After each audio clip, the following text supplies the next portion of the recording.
What if everything you knew, your marriage, your future, your identity, was built on a lie? Ethan Hayes was the golden boy of Silicon Valley, a tech genius with charm to spare.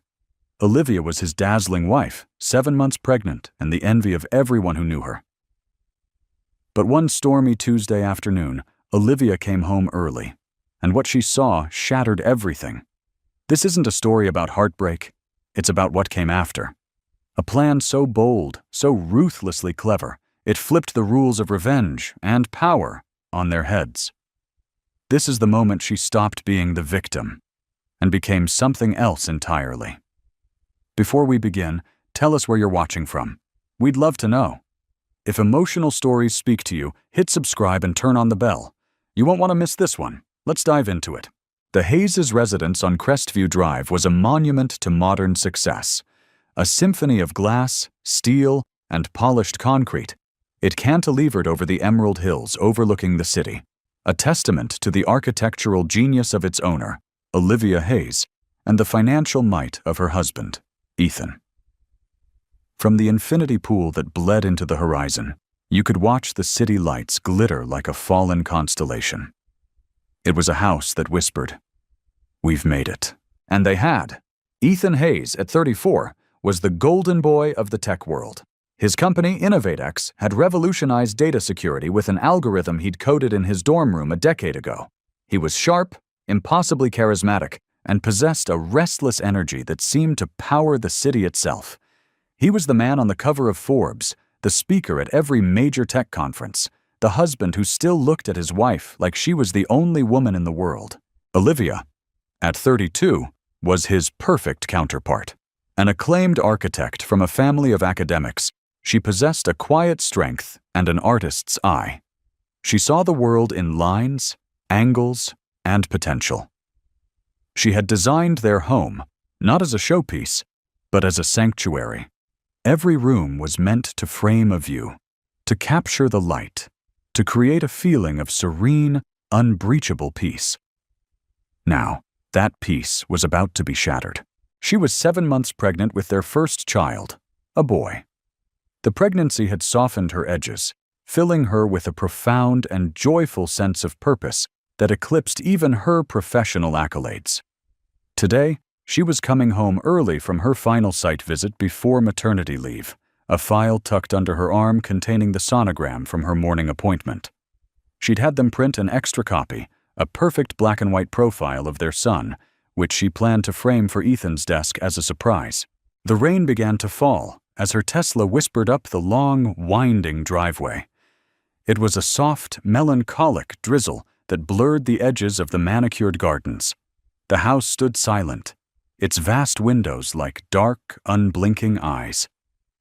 Ethan was supposed to be in back-to-back meetings downtown until 7. It was only 3 o'clock. She felt a small, pleasant thrill at the thought of having the house to herself for a few hours, to curl up in the reading nook overlooking the valley and just be. She keyed in the code, the electronic lock chirping its familiar welcome. The air inside was different.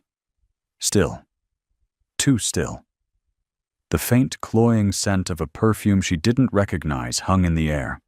A floral note. Jasmine, maybe? That was too sweet. Too aggressive for their minimalist home. A prickle of unease traced its way up her spine. "Ethan!" she called out, her voice absorbed by the cavernous space of the great room. No answer. A pair of women's shoes lay discarded near the base of the floating staircase. They were Louboutins, the iconic red soles a slash of crimson against the pale gray of the polished concrete floor. Not hers. Olivia's own sensible flats felt suddenly clumsy, childish. Her heart began to beat a little faster, a frantic bird trapped in her ribs.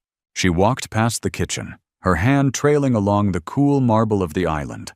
A half-empty bottle of champagne, Veuve Clicquot, their celebration champagne, sat sweating beside 2 flutes. One had a smear of coral pink lipstick on the rim. Denial is a powerful anesthetic. A client meeting, she told herself. He brought a client home.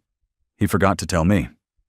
But the shoes, the champagne, the cloying perfume, they were weaving a narrative she couldn't ignore. The silence from upstairs was no longer peaceful.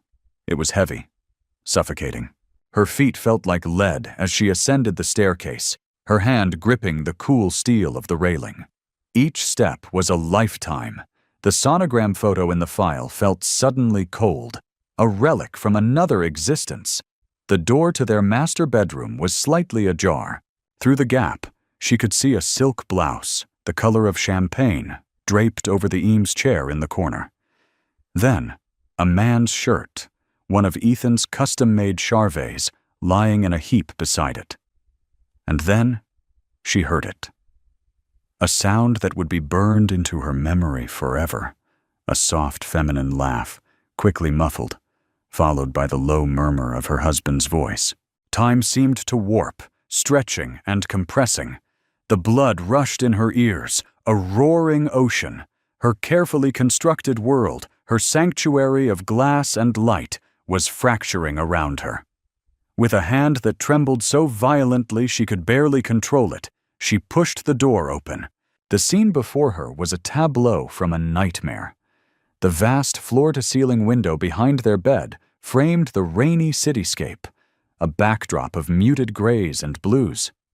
But Olivia's eyes were fixed on the bed itself, on the tangled mess of white linen sheets, on the pale, naked back of a woman with long, dark hair spread across her pillow, and on her husband, Ethan, who was propped up on one elbow, leaning over the woman, whispering something that made her laugh again. He turned his head at the sound of the door swinging open. His eyes met Olivia's. For a single, eternal second, the world stopped. The smile on Ethan's face didn't just vanish. It was wiped away, replaced by a mask of pure, unadulterated horror. His face went white, then a blotchy red. He looked like a man who had just witnessed his own death. The woman beneath him, sensing the sudden tension, rolled over. Olivia knew her. Chloe Sterling. A rising star in InnovateX's marketing department. Ambitious, sharp, and young. So young. She was 26, maybe 27. She had been at their Christmas party, laughing and telling Olivia how much she admired her work. Now, she was in Olivia's bed, her eyes wide with a mixture of fear and defiance, clutching the sheet to her chest. The silence was broken only by the sound of the file slipping from Olivia's numb fingers. It hit the hardwood floor with a soft thud. The sonogram photo slid out, landing face up, the tiny, perfect profile of their unborn son, a silent witness to his father's betrayal. Ethan scrambled from the bed, grabbing for his discarded trousers. "Liv," he stammered, his voice a raw, broken thing. "Olivia. Oh God, it's not what it looks like." The sheer, pathetic stupidity of the cliché was what finally broke through Olivia's shock. A sound tore from her throat, a laugh that was half a sob, half a scream. It was the sound of a heart breaking. "It's not what it looks like," she repeated, her voice eerily calm, devoid of inflection. She looked from her husband's panicked face to the woman in her bed, then down at the picture of their son on the floor. "Really, Ethan? Then tell me. Tell me what it looks like. Because from where I'm standing, it looks like you're fucking a subordinate in our bed. In the house I built for us. While your pregnant wife is at a doctor's appointment, looking at pictures of our child." Every word was a shard of ice. She didn't scream. She didn't cry. That would come later. Right now, a strange glacial clarity was descending upon her. She was an architect watching a demolition. The structure was compromised. The foundation was gone. The only thing to do was to step back and assess the wreckage. Chloe Sterling, seeing her opportunity, scurried from the bed, gathering her clothes with frantic, clumsy movements. She wouldn't look at Olivia. She couldn't. She was a ghost, an intruder, and she knew it. "Get out," Olivia said, her voice still quiet, but now laced with steel. Her gaze was fixed on the younger woman. "Get your things and get out of my house." Chloe fumbled with her blouse, her hands shaking. She shot a desperate, pleading look at Ethan, who could only stand there, paralyzed by his own guilt. He was powerless. In that moment, he was no longer the millionaire tech mogul. He was just a boy caught with his hand in the cookie jar, and his mother had just walked in. Without another word, Chloe fled, her red-soled heels clattering down the floating staircase, a sound like frantic, fading heartbeats. The front door opened and closed, and then silence again. A new kind of silence, thick with shame and the ghosts of broken vows. Olivia finally looked back at Ethan. He stood before her, half-dressed, a pathetic figure against the backdrop of their magnificent life. The rain streamed down the glass wall behind him, as if the sky itself were weeping for her. "Liv, please," he begged, taking a step toward her. "Let me explain. We can fix this. I can fix this." Olivia bent down, her movement slow and deliberate, as if she were moving through water. Her hand was steady as she picked up the sonogram photo. She held it up, her eyes locking with his.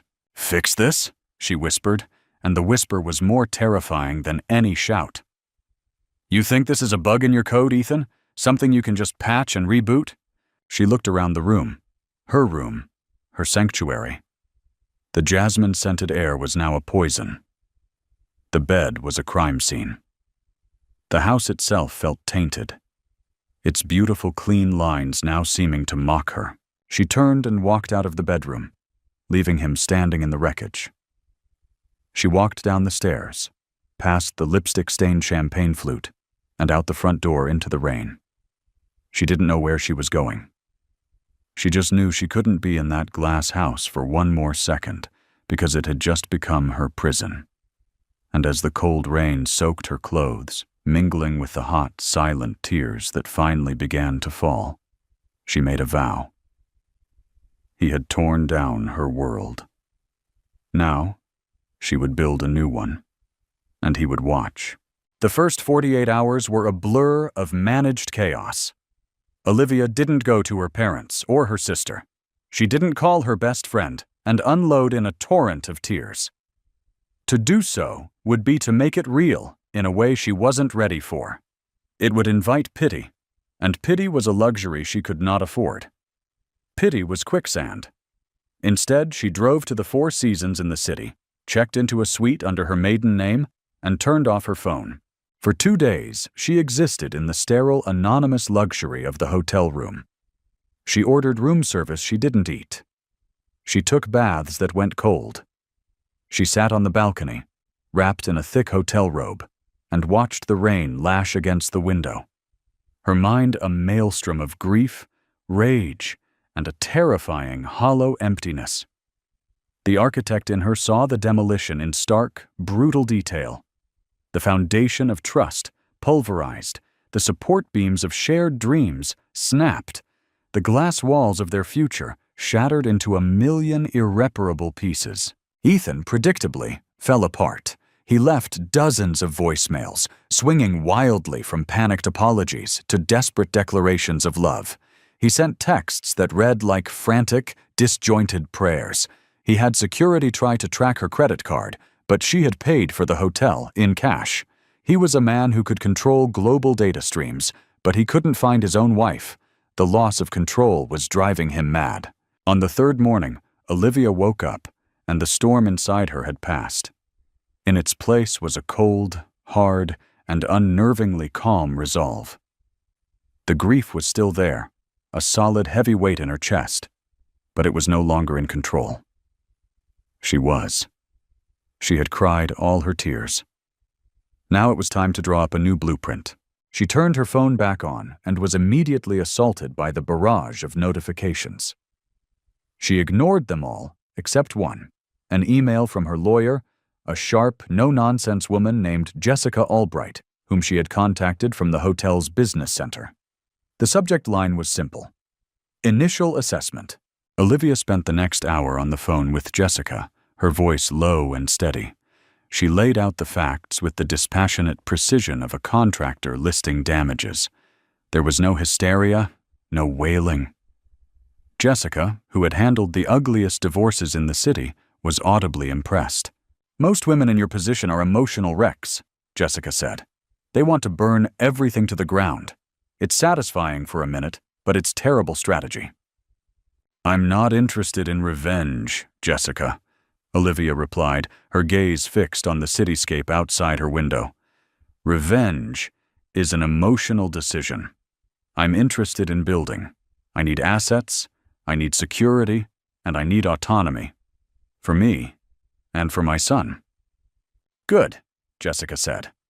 "That I can work with. So we file for divorce on grounds of infidelity. With the prenup, you're entitled to the house, a significant settlement, and generous child support. We can bleed him dry." Olivia was silent for a moment. The obvious path. The clean break. Leave with her millions and her broken heart, and raise her son alone. It was the expected move. And that's why she wasn't going to do it. A divorce would be a war, a public spectacle. The media would have a field day. Tech mogul's messy split. Their lives would be picked apart by strangers. Ethan, cornered and humiliated, would fight back. It would be long, ugly, and draining. And in the end, she would still be Olivia Hayes, the millionaire's scorned ex-wife. Her identity would forever be tied to his betrayal. No, she wouldn't be a footnote in Ethan's story. She was going to be the author of her own. "No," Olivia said, her voice firm. "We're not filing for divorce." There was a stunned silence on the other end of the line.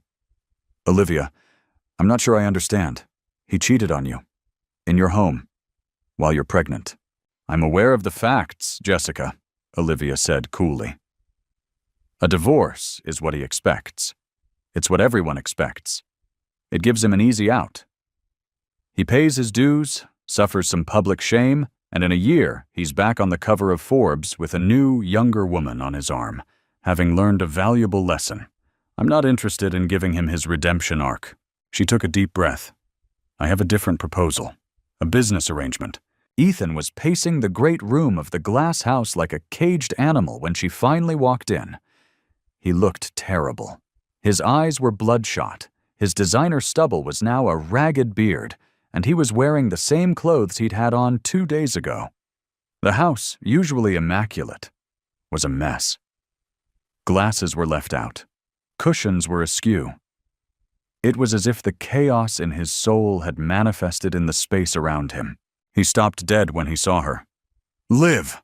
Oh God, Liv!" He rushed toward her, his hands outstretched. Olivia held up a single hand, stopping him in his tracks. Her gesture was not dramatic. It was definitive. A wall had just been erected between them, as real as any she had ever designed. "Don't," she said. Her voice was flat. "Sit down, Ethan. We need to talk." He looked utterly lost, but he obeyed, sinking onto the white leather sofa that suddenly seemed too big for him. Olivia remained standing, a deliberate power move. She placed a sleek, leather-bound folder on the coffee table between them. "I've spent the last 2 days thinking," she began, her tone that of a CEO opening a board meeting. "I've considered all our options. Divorce is the most obvious one." Hope, pathetic and desperate, flickered in his eyes. "Liv, we don't have to. We can go to therapy. I'll do anything. I'll quit my job. I'll sell the company. Whatever it takes." She gave a small, humorless smile. "You're not listening, Ethan. I said I've considered it. I've decided against it. For now." His relief was palpable. "Thank you. Oh God, thank you." "Don't thank me yet," she said, her eyes like chips of ice. "This is not a reconciliation. This is a contract. A new prenup, if you will, for a marriage that is now, for all intents and purposes, a business partnership." She slid the folder across the table. "Open it." With trembling hands, he did. Inside were documents drafted by Jessica Albright's firm. It wasn't a divorce filing. It was a post-nuptial agreement, a blueprint for a new reality. Olivia began to speak, outlining the terms as he scanned the pages in disbelief. "1," she said, "we will remain married. We will maintain a public front of unity for the sake of the company's stability and for our son. We will attend events together. We will smile for the cameras. In this house, however, we will live entirely separate lives. You will move into the guest wing. You will not enter my side of the house, which includes the master suite and the nursery, without my express permission." He looked up, his face ashen. "Olivia, too," she continued, ignoring him. "All our joint liquid assets will be transferred into a trust for our son, which I will solely manage. Your salary, your bonuses, your stock dividends, they will be split. 50% goes into the trust. 40% goes into a private account in my name. You will live on the remaining 10%. He flinched as if she had slapped him. 10% of his income was still a fortune, but it was the principal. It was a punishment, an allowance. 3, she said, her voice dropping slightly as she came to the most important point. You will cede full control and ownership of the Blackwood Project to me, effective immediately. The Blackwood Project was Ethan's forgotten pet project, a dilapidated, historically significant warehouse district downtown that InnovateX had bought years ago with the vague intention of turning it into a new tech campus. But the project was a logistical nightmare: zoning issues, heritage building restrictions, environmental surveys. Ethan, ever the innovator, had gotten bored with the slow grind of real estate development and had shelved it. But Olivia had never forgotten it. She had seen the potential in the old brick buildings, the beautiful industrial bones beneath the grime. She had a vision for it.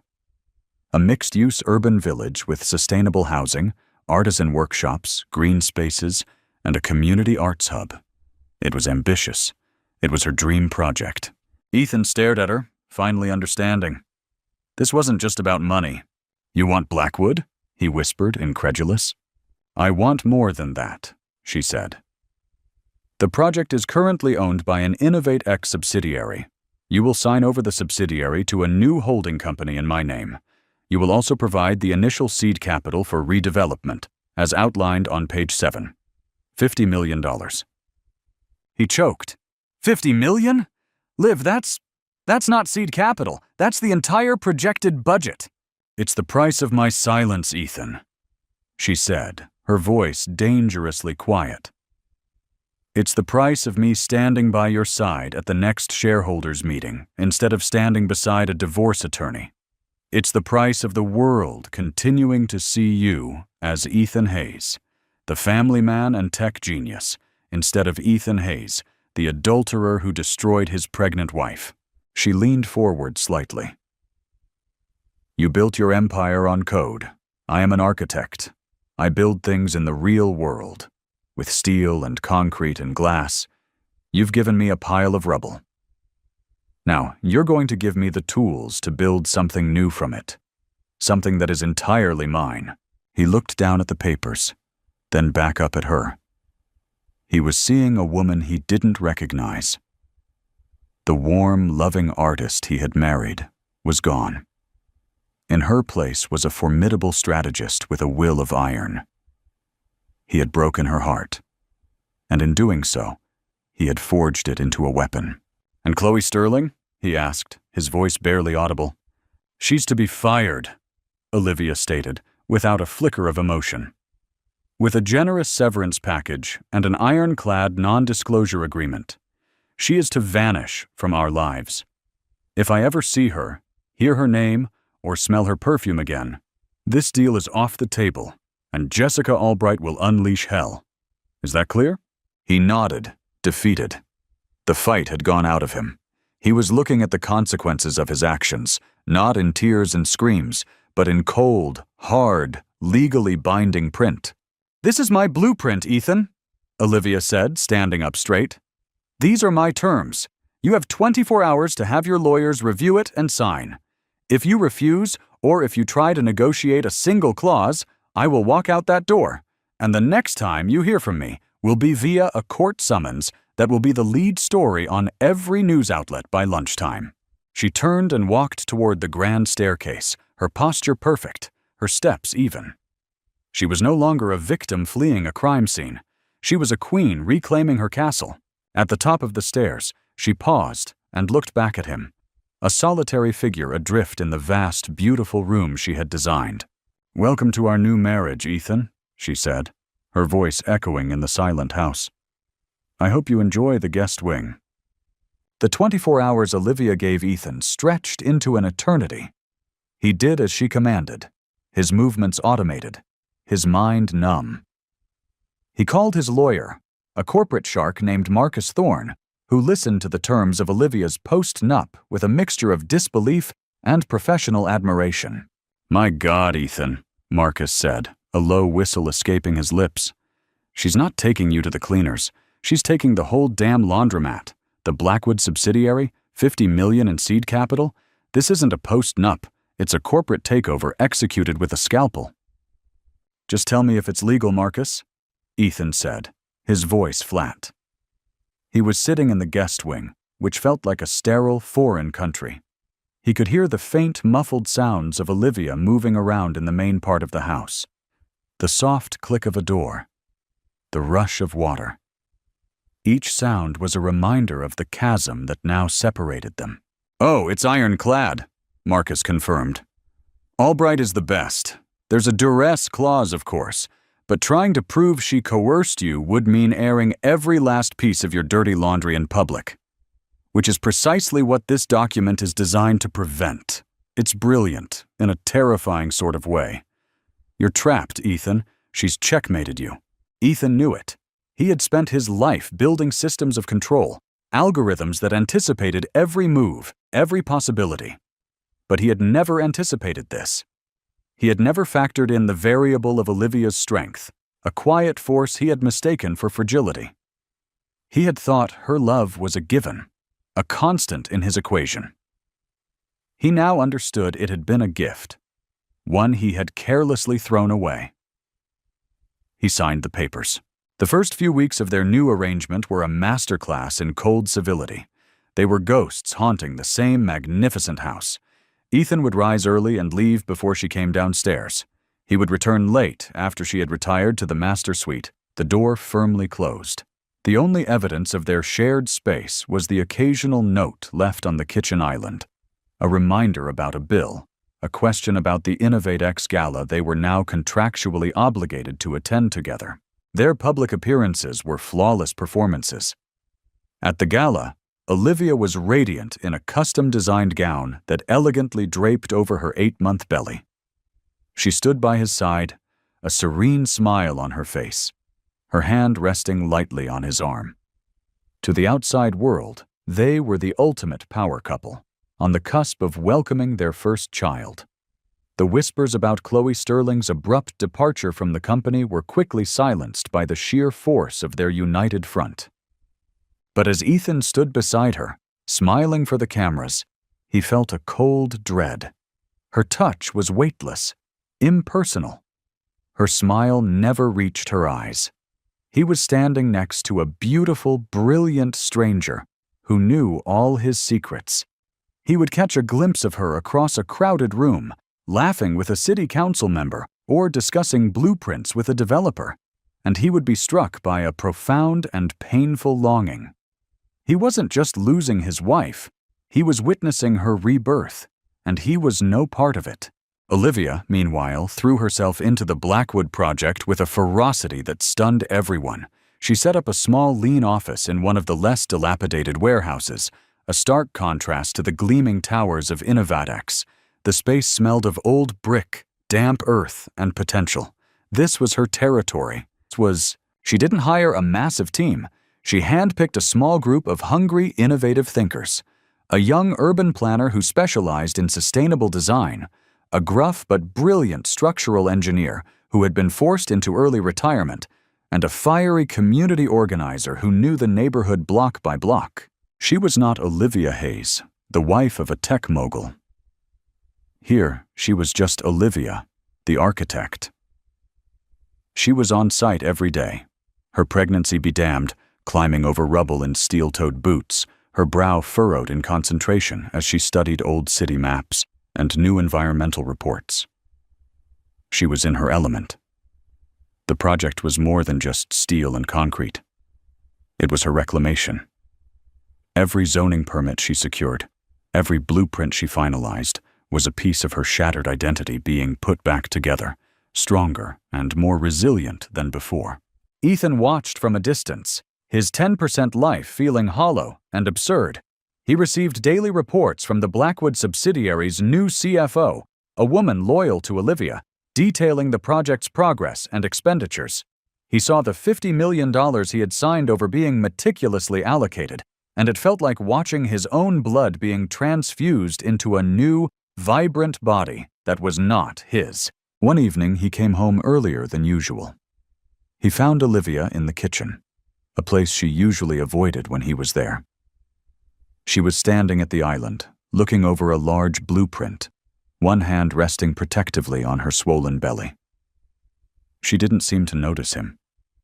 She was completely absorbed, her face alive with a passion he hadn't seen in years, not since she had been designing their own home. "It's going to have a public park in the center," she said softly, more to herself than to him, "with a bioswale to manage rainwater runoff, and the south-facing roofs will all be solar." He stood in the doorway, a silent observer. "Liv," he said, his voice hoarse. She looked up, startled. Her face immediately became guarded, the professional mask snapping back into place. "Ethan, I thought you had a dinner meeting."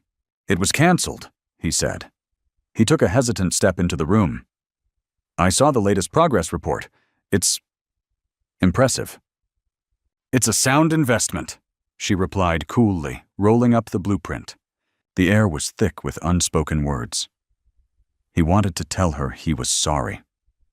Not just for the affair, but for everything. For not seeing her. For taking her for granted. For letting the shine of his own success blind him to the brilliance of hers. But the words were stuck in his throat, choked by the terms of their contract. Apologies were not part of the deal. "Our son," he began, his voice cracking slightly. "He's due soon." "In 3 weeks," she confirmed, her hand moving to her stomach in an unconscious, protective gesture. "I want to be there," he said, the words rushing out. "At the birth. I know the terms of our arrangement, but he's my son too. Please, Olivia." She looked at him for a long moment, her expression unreadable.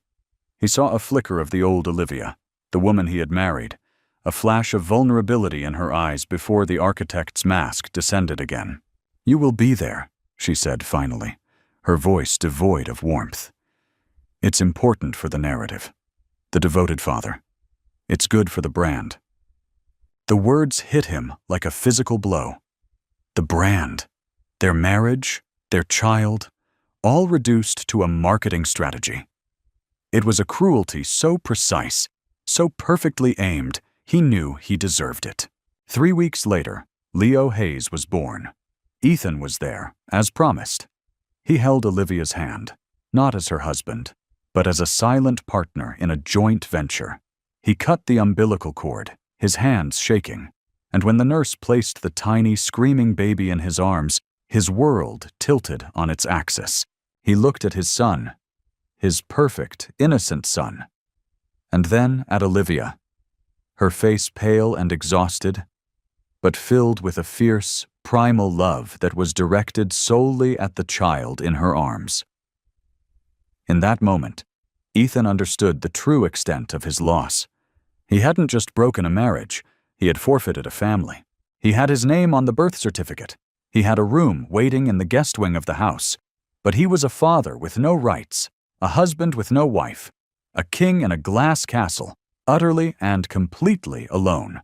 And across the city, in a dusty warehouse district, the foundation for his wife's new empire was being laid, brick by painful brick. The first year of Leo's life passed in a structured, carefully managed rhythm dictated entirely by Olivia. The glass house was no longer a home. It was a high-end co-parenting facility. Ethan's access to his son was laid out in a shared digital calendar with the cold precision of a business schedule. E.H. Leo time, 7 Kanze IM, 8:30 a.m., and E.H. Leo story, time, 6 Hangs p.m., 6:45 p.m. During these allotted slots, Ethan would emerge from the guest wing and enter the main house, his heart pounding with a mixture of love and trepidation.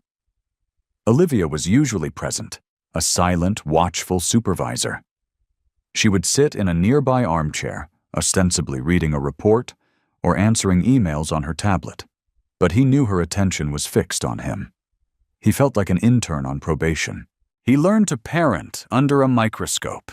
He became an expert at changing diapers, warming bottles, and mastering the gentle rocking motion that soothed Leo's cries. He did it all with a desperate, clumsy tenderness.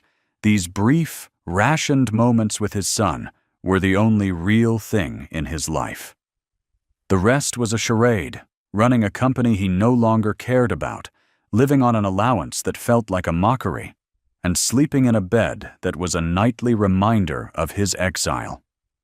He saw the man he used to be with sickening clarity. The arrogance, the entitlement, the casual cruelty of his betrayal. He had believed his own hype, thinking the rules didn't apply to him.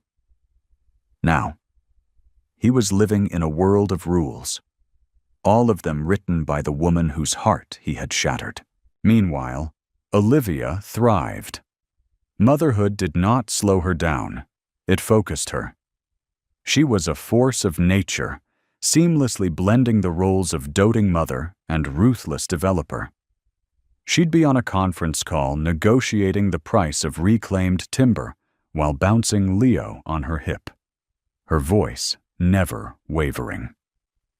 Her small office at the Blackwood site expanded, and the project, which she had officially named Blackwood Commons, was becoming the talk of the city. It was more than a development. It was a statement. She had rejected the cold, sterile aesthetic of modern tech campuses in favor of something warm, human, and sustainable.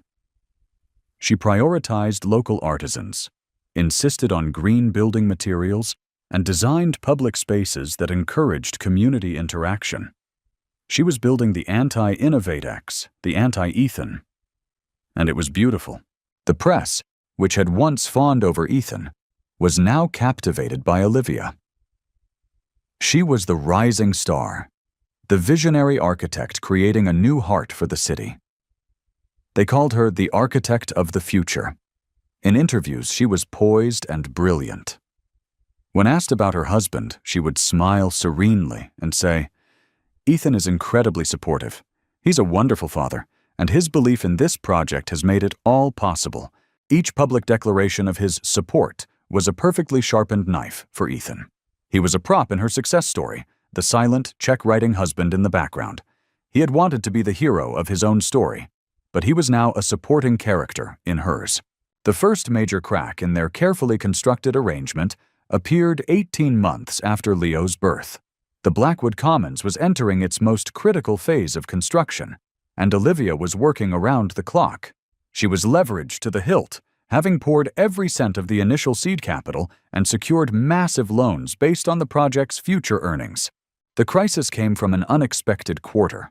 A powerful, old-money real estate magnate, a man named Alistair Finch, had been quietly buying up properties surrounding the Blackwood site. Finch was a dinosaur of the old school. He built monolithic glass towers and had no patience for Olivia's artisanal nonsense.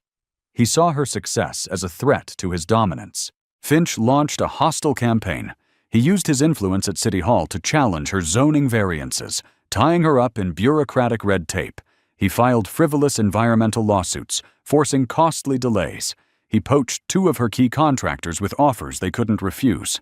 It was a war of attrition, designed to bleed her dry and force her to sell the project to him for pennies on the dollar. Olivia fought back with everything she had. She worked later, pushed harder, her face etched with a familiar stress that Ethan recognized. He saw her one night, long after Leo was asleep, staring at a spreadsheet on her laptop, her shoulders slumped in defeat. The invincible architect looked, for the first time, vulnerable.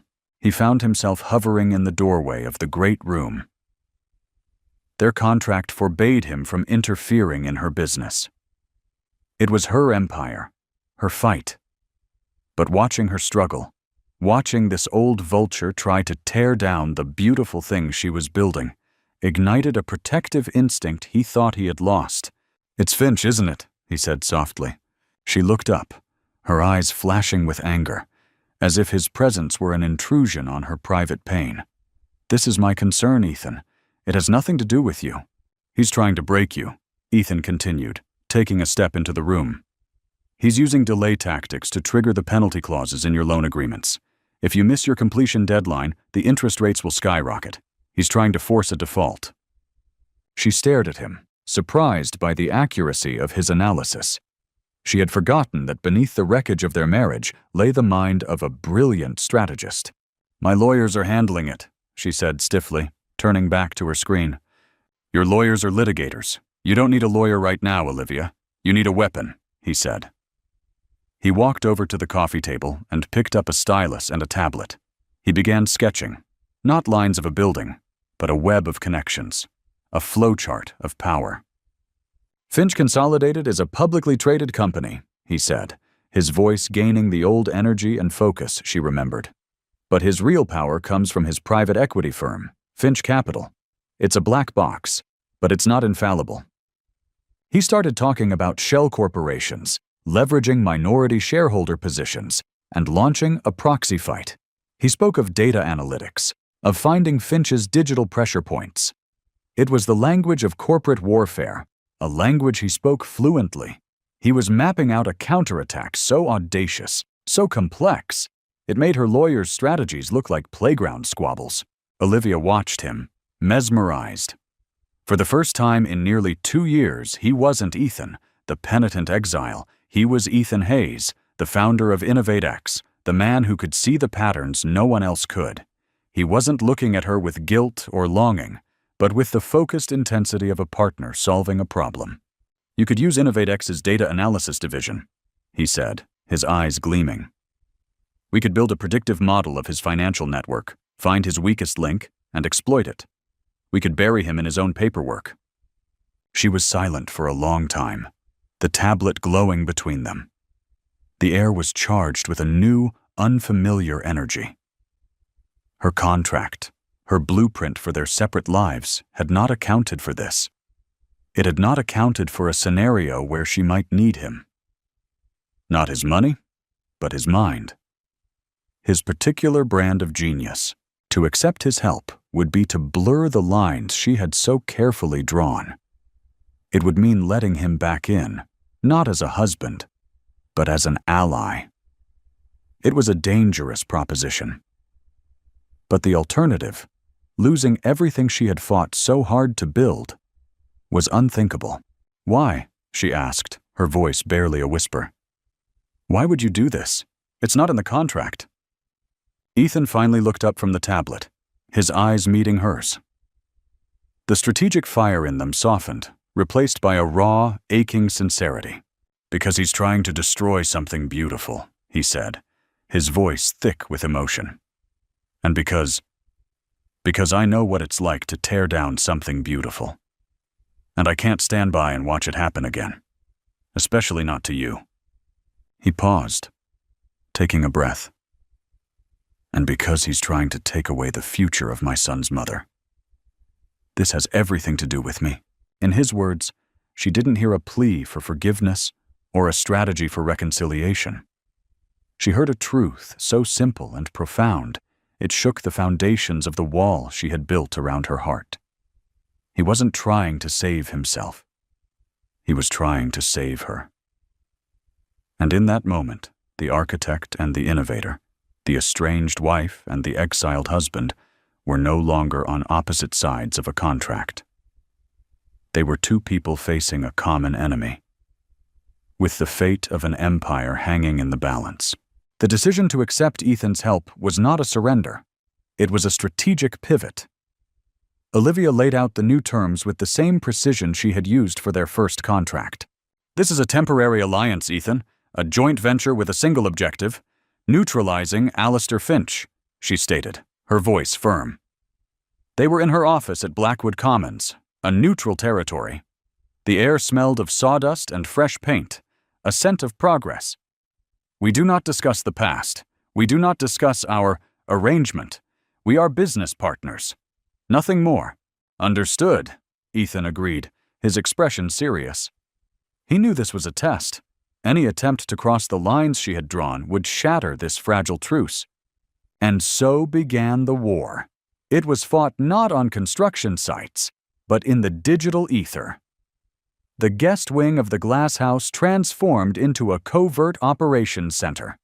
Ethan, re-energized and focused, brought the full, formidable power of InnovateX to bear.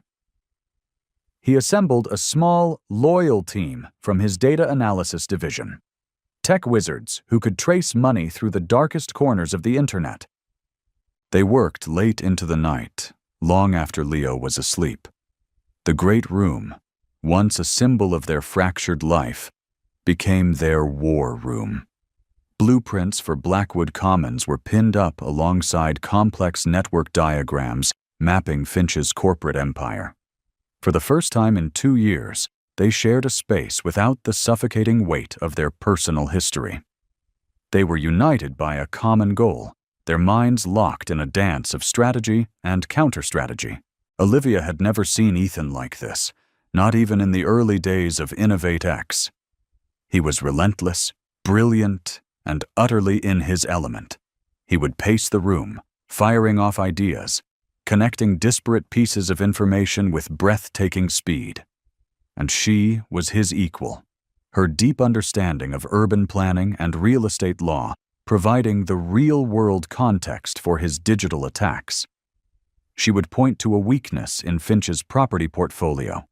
He would devise a way to exploit it online. One night, hunched over a satellite map of Finch's holdings, their heads were bent close together. Her hair brushed against his cheek, and the faint scent of her shampoo, a clean, citrusy fragrance he remembered so well, filled his senses. He froze for a fraction of a second.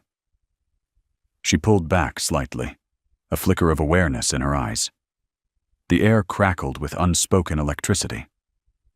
The business partners were, for a moment, just a man and a woman in a quiet house. "We should focus," she said, her voice a little too sharp as she pointedly tapped the screen. The moment passed, but the memory of it lingered. The wall between them, once solid concrete, now felt like porous stone. Their strategy was multi-pronged and devastating. Ethan's team launched a phantom shareholder movement, using a network of anonymous online forums to rally Finch's disgruntled minority investors, sowing dissent within his own company. Simultaneously, they uncovered a series of environmental violations at one of Finch's older, forgotten properties. Violations he had paid to keep buried for years. They leaked the information not to a major news network, but to a small, fiercely independent environmental blog. The story caught fire, and Finch, who prided himself on his public image, was suddenly mired in a PR nightmare. Alistair Finch, the old lion, was bewildered. He was being attacked from a dozen different directions at once.